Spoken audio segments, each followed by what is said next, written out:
Hi there BookTube, Herrin here. Hope you're doing okay where you are. Today I'm going to be talking about the books I've read in January and just doing a quick wrap up of those, and then looking forward into February into some books that I want to read then and some books that I'm definitely going to read then. I'm going to be intentional with some reading in February as well. But yeah, the books in January were good. I read 6 books, which is just above my average. I tend to read about 6 books every month. And yeah, the books were good, so let's get into them. So the first one here is The Outsider by Albert Camus. Absolutely loved this. Reading this made me want to read everything else that Camus has written. I'm sure he read through everything he wrote before he published it. But yeah, this was a great book. I loved the really condensed writing, which sort of reflects the mindset and the worldview of our main character. And yeah, existentialism has just always sort of resonated with me. I don't particularly line up to it, but it certainly sort of complements my worldview and enriches it. That's the word I was looking for. It enriches my worldview. And there's just one little bit. I love the tone of our narrator in this book, and I thought I'd just share with you a bit, because the writing is very stripped back, and that's kind of his personality. And so there's a bit where he's talking about this, and he's been arrested and he's talking to his lawyer. He's having an interview with his lawyer in this section. So here it is. We both sat back in our chairs. The examination began. He told me first of all that people described me as being taciturn and withdrawn, and he wanted to know what I thought of that. I answered, "It's just that I never have much to say." So there we go. That's a little bit that made me chuckle in this book. But yeah, it was good stuff, and there'll be more Albert Camus, I'm sure, in the future. Okay, moving on. We've got some short stories, I suppose, by Daphne du Maurier. Or maybe they're novelettes. I'm not quite sure where they are. But there are 5 in here, and yeah, I liked, overall I thought 4 of them were good. I think 2 of those 4 were really good. Another 2 that were, good stories.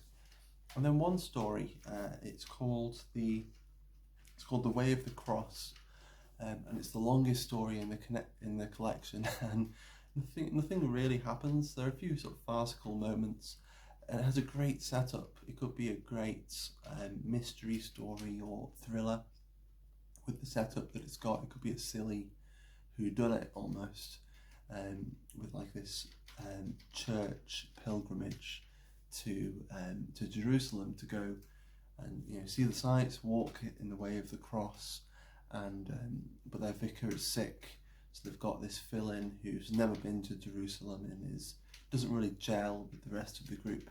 And it's a great setup for a story, but nothing happens. So that was a bit of a letdown. But the rest of the stories were good.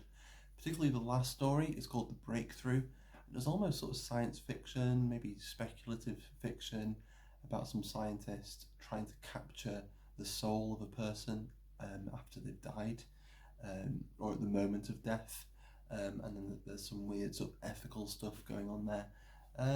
So yeah, it's some really interesting stuff in here. So I think I'll be revisiting some of these stories in the future. Then some Mary Oliver. I think I've said a fair bit about Mary Oliver over these wrap-ups over the last few months. But yeah, she was good. It was good to get to know her voice and spend time with her, and to I think find some new sort of standout poems that I hadn't come across before. So that was good. The only little gripe I have with this is that it starts with her newer poems and then starts going backwards to her earlier poems. And obviously with most writers, they tend to improve, even if they start off really well and strong, which on the whole I think Mary Oliver does. I think she's definitely she has a voice, and she knows it, and she's writing well. There's some good poems there, but she just gets better, and so it just feels weird going backwards as I'm reading through the book.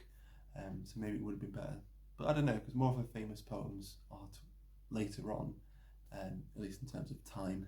This is getting confusing, but yeah, as she develops, she's writing more of the famous poems, so I think they wanted to put them at the beginning of the book. I don't know, but yeah, it was still a great experience, and this is actually volume 1, so I'll be moving on at some point, I hope, to volume 2. Then next up, this one is a bit sad. It wasn't exactly what I hoped it would be. This is St. Lucy's Home for Girls Raised by Wolves by Karen Russell, and what I was hoping with this would be somewhere between the Addams Family and Shirley Jackson, you know, like We've Always Lived in the Castle or something like that. Kind of somewhere between that, sort of spooky, maybe a bit quirky, a little unsettling, but kind of fun and weird. That's what I was hoping, and that's definitely where this is maybe aiming. But yeah, I just thought there's a couple of things with the writing that took me out of the story a bit, and a lot of the stories were quite similar as well. Even if the thing the story is working towards is different, there was something very samey about them. It's hard to explain. Really, the main thing that just took me out of the story and stopped me from really enjoying them and immersing myself in them was just the fact that a lot of the stories in here were written in the first person, and as the narration is going on, it's quite clear that the voice we're hearing isn't our character. It's very obviously the writer trying to impress us, and it just doesn't sound like they're supposed to be teenagers or kids, and the vocabulary is just kind of all over the place, which was a bit weird. And then once they started speaking to other characters and stuff, it seems like she's then overdoing it and trying to make them sound too much like kids, or just trying too hard to make it sound authentic. So at least to me, it just didn't quite work the way I hoped it did. But yeah, there's still some cool ideas and some passages in there that made me laugh, some great little puns, and it's just, yeah, the world of the stories is definitely a very fun world to be in. There are just some things in the writing that took me out of that world, which was just a bit sad. Then moving on, we've got John Keats. He was our pick for the Poetry Book Club this month, which is a little book club that me and David Wiley have been doing this month. Well, I'll be getting onto that actually. But for January we read a collection called Lamia, Isabella and the Eve of St. Agnes by John Keats. This was the last collection that he had published before he died, and it was really, really good. It has all of his famous odes in here: Ode on a Grecian Urn, Ode to a Nightingale, to Autumn, Ode to Psyche. And yeah, it was just really great. I think I said in the last video that the whole collection is just a great meditation on impermanence and loss and maybe death and the passage of time. And yeah, I just thought it was great. I think To Autumn was my favourite. There's a poem in there called Robin Hood, which again is just about times gone by and how things are not the same now. And there's also one of the earlier sort of more narrative poems called Isabella, which is taken from a story from Boccaccio, and that was great as well. It just kind of really transported you into the world of that poem. It was really good. And then the last of the books that I finished this month was The Odyssey by Homer. So this was a pick for the Eclectic Book Club that David Wiley and Shelley Swearingen are both doing. And I was reading along from the sidelines. I started a bit late, but it was great to hear what everyone was saying. And I've made a little vlog, an Odyssey, and I'm just editing it and trying to get it together at the moment. So hopefully that'll be up soon, so you can have a few more of my thoughts at length about the Odyssey there, but generally it was good. Next up, there are just 4 books that I was reading in January, but I just haven't finished yet, or I've been dipping in and out of them. So the first of these is Byzantium, The Surprising Life of a Medieval Empire by Judith Herrin. About 80 pages through this. I picked this up recently just because I am really intrigued by Byzantine history, and I've never read like an introductory history of Byzantium. So yeah, it's been really good so far, and it sounds like we're going to be getting a lot into the lives of like women, I think, well, particularly women in power, because that's what we know more about in Byzantine history. And there's some great female characters that are going to come up, and I've heard a fair bit about in the past. So yeah, I think it's going to be good. Then I've been reading The Lord of the Rings by J.R.R. Tolkien, and I'm halfway through the Fellowship of the Ring. So the Lord of the Rings is split up into 3 volumes. Obviously you've got the Fellowship of the Ring, Two Towers, Return of the King, but each of those volumes is split up into 2 books. So I've just read the first book in Fellowship of the Ring, which sounds a bit confusing, but that's just how it's going. This is, again, is a read-along being championed by David Wiley, and essentially I've decided that once I get to each month's quota with reading just 1 book a month, I'm just going to stop and read other stuff and then pick it up the next month. So I spent a lot of time with the first part of Fellowship of the Ring. I was just thinking about it all the time, and I probably would have got so much more read if I was reading something different, just because I didn't really want to read anything else, and I was rereading passages and I was thinking about passages, and it's been really good. And then another one that I've been reading for a reading event is the Penguin Book of Modern African Poetry, and this is for the African Cup of Nations sort of read-along thing that Mark from Book Time with Elvis has put together, and I was given Ghana. That was my first country, so I started off reading, oops, I just lost my bookmark. I started off reading poems from Ghana, but then I've kind of gone a bit AWOL, and now I'm just reading poems from everywhere, just because I don't know, I think I'm turning into a glutton for the poetry in here. And it's been really good, I've been really enjoying it, and there's been lots of things I haven't considered before, like obviously I'm familiar with post-colonialism and with looking at colonialist history, but I'm not as familiar with the idea of neo-colonialism, and it seems like lots of the countries represented in this book, that term kind of comes up, and that's the way they're describing their political situation, and that's not anything I've really thought, I haven't really thought of that before.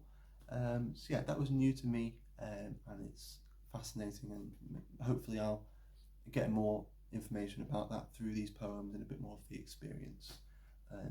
So yeah, we'll see how that goes. And then the last of the books that I haven't finished yet, this is one I'm just slowly dipping in and out of, is Borges's collected fictions. And I just read this when I just want to read something different, something maybe a familiar voice, I suppose, and I tend to enjoy Borges's voice. It actually got off to a bit of a rocky start. I was reading the poems, the stories from his first collection called The Universal History of Iniquity. I didn't really think they were quite as strong as his later stories, the stories I'm a little more familiar with. The last one in that collection, it was called Etc. And that was kind of a weird, rambly, jumping around kind of story that I did quite like. But now I'm in with his fictions, with The Garden of Forking Paths and Tlon and stuff like that, but I'm more familiar with, I've read it before, and so it's good just to go back to that every now and then, and yeah, have that familiar voice. So yeah, there'll probably be more from Borges in the future, and yeah, I'm sure I'll have some weird and wonderful things to say. And then on into February with books I want to read. So first up, there's the Poetry Book Club pick for February, which I've made a video about, just announcing, and that's The Wasteland by T.S. Eliot. We're actually technically reading a volume called The Wasteland and Other Poems, so it's sort of an introductory volume, looking at quite a few of his other poems, so it's some of his famous poems, so Prufrock is in there and stuff like that. I'll have a list of all the poems included in the description, and yeah, my edition of The Wasteland is just The Wasteland, But I've got his selected poems as well. So anything I can't find in the selected poems or in here I think will be online. So yeah, looking forward to getting into some T.S. Eliot, and every week for Poetry Thursday in February I'm going to be looking at a different part of the wasteland and reading it and thinking about certain lines. So yeah, that might be fun. And then a little short book that I'm hoping to squeeze in at some point this month is Jean Cocteau's, I'm going to mispronounce this, The Enfant Terrible. And yeah, this was a book I picked up either the end of last year or the beginning of this year. And yeah, I think it came up in a book haul earlier this year. And it just sounds like a weird, strange, sad book. And it's not very long. So yeah, I think I'll squeeze that in at some point in February. And then something I really want to do this month is maybe read a few plays, 1 or 2 plays. And I've recently, in the last few months, picked up a couple of collections of plays. I've got a collection of Chekhov's plays. So I'll probably read the introduction to this and Ivanov, which is the first play in here. Hopefully I'll read those this month. Which again, that goes into my sort of plans or my goals for 2022, which is to read more Russians. This doesn't hit a goal, but that's fine. This is John Webster, 3 plays, and the first play here is The White Devil, which actually is referenced in The Wasteland at some point. So I'll be interested to maybe see how that works. So yeah, hopefully I'll read some John Webster as well.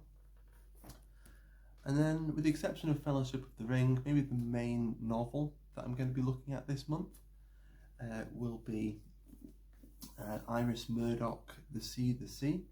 This is part of the 1001 book club, which is a book club that Sandy misreads a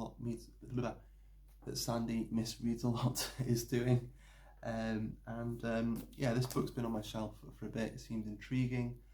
Just from the synopsis, yeah, it really makes me want to read it. It seems to be about a man who's retired from his life working in the theatre, and he's bought a remote house by the sea, and then his friends from the city have come to visit him. It seems like they're bringing ghosts of the past back with them. So yeah, we'll see what that's like. I don't know. Yeah, I'll be starting this soon. It'll be sort of one of my main reads for February, I think. And then we're nearly there. The next one is this is sort of a conditional one. So if I actually finish the Penguin Book of African Poetry, I will probably start reading some of C.P. Cavafy's selected poems. So C.P. Cavafy was from Alexandria, and was writing sort of the end of the 19th century, beginning of the 20th century. And I've dipped in, and he sounds interesting, so yeah, that should be a good one. And then I've got some more non-fiction, so if I finish the book on Byzantium, I also want to read Louise Gluck's American Originality, which is some essays on poetry. Yeah, again, I want to have some non-fiction sort of going on in the background in my reading throughout the year, so if I finish Byzantium, I'll move on to this. The only thing that might throw a spanner in the works with these plans would be the BookTube prize, because I've signed up to that, and I need to get my books for that and start reading throughout February and March for the first round for the Octafinals. But I suppose once everything's out with that, and once I've come to decisions about which books I prefer, I'll probably make a ranking video once it's safe to do so. But yeah, I still haven't got any of those books, so I need to go get them. But yeah, that's everything. I don't think I'm going to do a Steve pyramid or anything like that of these books, but that's everything. That's what I'm reading in February, that's what I read in January. I hope you found some of it interesting, and yeah, I hope you enjoy what you will be reading in February as well. Okay, I'll probably see you again in another video soon, but for the time being, I hope you're doing well. Take care, I'll see you soon.